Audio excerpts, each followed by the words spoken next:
Nakakulang ako doon kanina. Really? Really? Oo. Oo, kanina. Tapos, yun ang utak ko, iniisip ko kung pupunta ba ako kay kuya. Ayoko. Iniisip ko nga kung pupuntahan kita doon or not, pero iniisip ko baka you needed to spend time alone. Ano na-feel mo noon? Were you panicking or? Hindi naman. Ang dami lang talaga. Yung utak ko lang talaga. More outside. Mga nangyayari. Mas ang concern ko kasi talaga family. Like kung kamusta sila ngayon. Really? Isang bagay pa na nakapagpabigat. Diyos ko po. Hindi ba nga na-nominate? Huling chat ko sa nanay ko. Sabi ko, I'll make you proud. Tapos ganun na nangyayari. Kaya sobrang heavy siya para sa akin. Tapos isang bagay pa. Sa River. Siyempre. Siyempre gusto ko pareho kami pataas. Kaya yan. Fight kayong dalawa. Kaya yan. Laban. Hindi ako biased, pero naniniwala ako sa inyong dalawa. And the both of you are so loved also in this house. Thank you. Pareho kayo. Sana.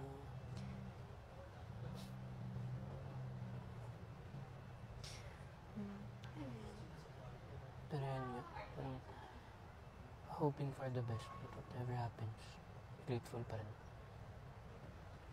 Blessing na rin talaga.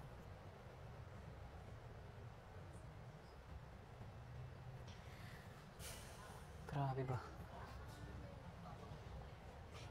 You and River really make a good team, actually. Pero grabe, alam mo, si River, hindi ganyan yung pagkakakilala ko sa kanya.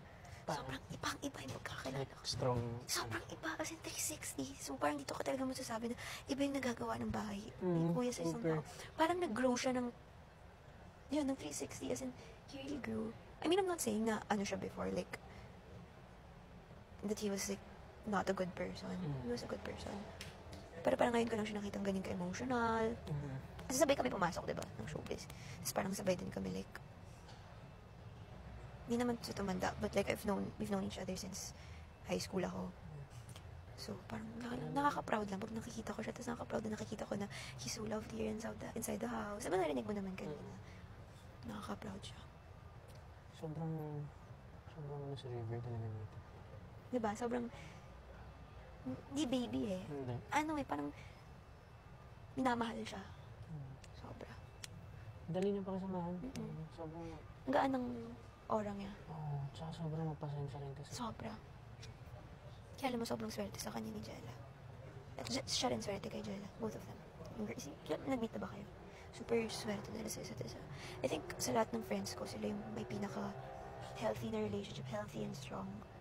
Super. Nagsaludo ako sa kung paano sila sa isa't isa sa relasyon nila. And I feel like part din sa growth niya yun si Jella. Malaking factor. Nakatuwa ka pag kinikwento niya paano sila pagkandi okay, gano'n.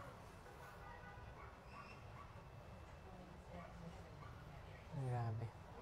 Grabe ang week na to. Taas baba ang emosyon mo. Hindi, Go lang. Come na. Go lang.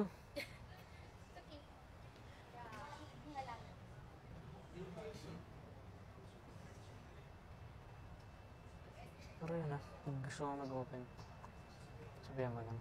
I will. Makikinig. Nag-open up na ba ako ng malala sa'yo before? Do you remember? Sa taping. Parang? Mga actors Q lang. Parang.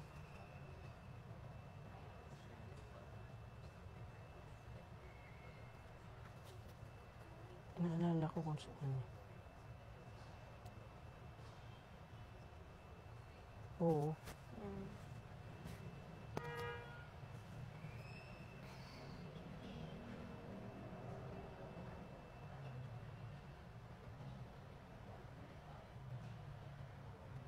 Ito ko ba ever nag-open ako nun?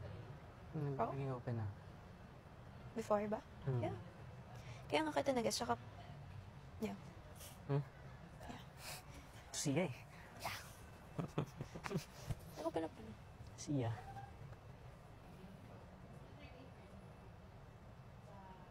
Actually, gusto nga kitang kamustahin ng last year, yeah. Hmm. But like,